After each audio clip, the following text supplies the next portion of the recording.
आप देख रहे हैं समाधान न्यूज चैनल, जो सच को लाए सामने।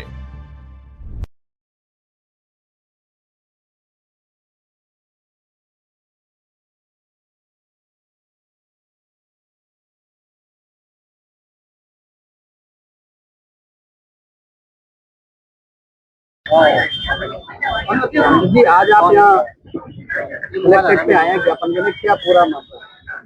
देखिए, आज हम लोग माननीय मुख्यमंत्री योगी आदित्यनाथ जी के नाम एक ज्ञापन देने आए थे, जो डीएम साहब को संबोधित था। उसमें आप लोग देखते हो कि हमारे यहाँ पे जो नमामि गंगे की तर्ज पे केंद्र सरकार ने जो मुहिम चलाई थी गंगा मैया को साफ और स्वच्छ करने की, तो अब उसमें सरकार कितना पास हुई है, कितना फेल हुई है, ये हम ही नहीं, ये सब जानते हैं। उसके बाद में नकटिया नदी, किला नदी, बहगुल नदी, उसके साथ साथ जो अन्य छोटी छोटी नदी और नाले हैं, उनको इन अधिकारियों का और जो सरकार में बैठे हुए लोग हैं, उनका कोई ध्यान ही नहीं है। आज से 10 या 12 साल पहले यही नकटिया नदी इतनी साफ और स्वच्छ होती थी कि इसमें हम ही नहीं, सभी लोग नहाते थे। आप में से भी लोग नहाए होंगे।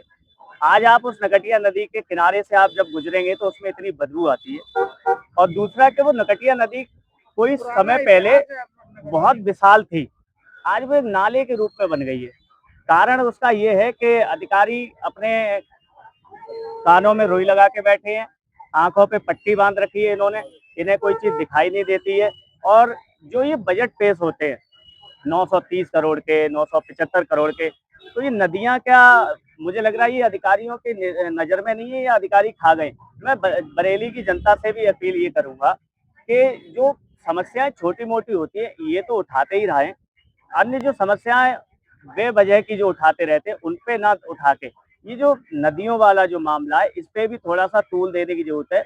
ये एक वर्ग या एक संगठन का कोई काम नहीं है, ये एक सभी धर्मों का, सब संगठनों का, हर पार्टी का इसमें जो है सहयोग होना भी चाहिए।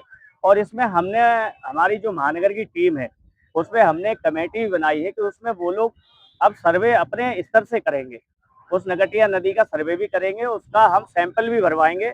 और आप लोग खुद देखो कि जगह जगह आप कहीं भी चले जाओ इस नकटिया नदी, किला नदी को लेके, एक तो कब्जा कर रखा है लोगों ने, इतना कब्जा कर रखा है।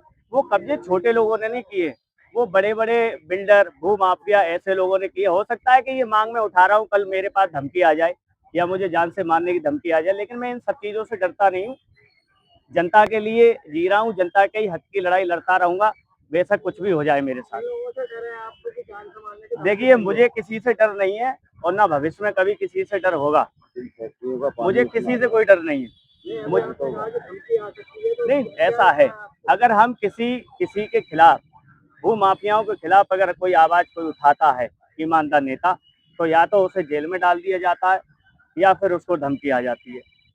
तो अगर धमकी आ जाए या जेल भी जाना पड़े तो मुझे उससे कोई फर्क नहीं पड़ेगा। कोई मेरे भी बच्चे नहीं है आगे पीछे, वो मार दे, मुझे कोई दिक्कत नहीं, कोई भी हो। लगातार अवैध खनन हो रहा है जिले में, उसको लेकर क्या नहीं, अवैध खनन को लेके भी जो है हमने पिछली बार ज्ञापन दिया था, पूरे जिले में अवैध खनन का हमने ज्ञापन भी दिया था, उसमें एक्शन भी हुआ है। जो भी समस्याएं होती हैं, जो हमारे पास तक आ जाती है किसानों के पास, वो हम लोग उसको यहाँ तक लेके आते हैं। लेकिन मेरा निवेदन ये है कि और भी जो पदाधिकारी हैं, और भी जो पार्टियां हैं, संगठन है, वो भी कुछ आगे करके दिखाएं ना देश के लिए।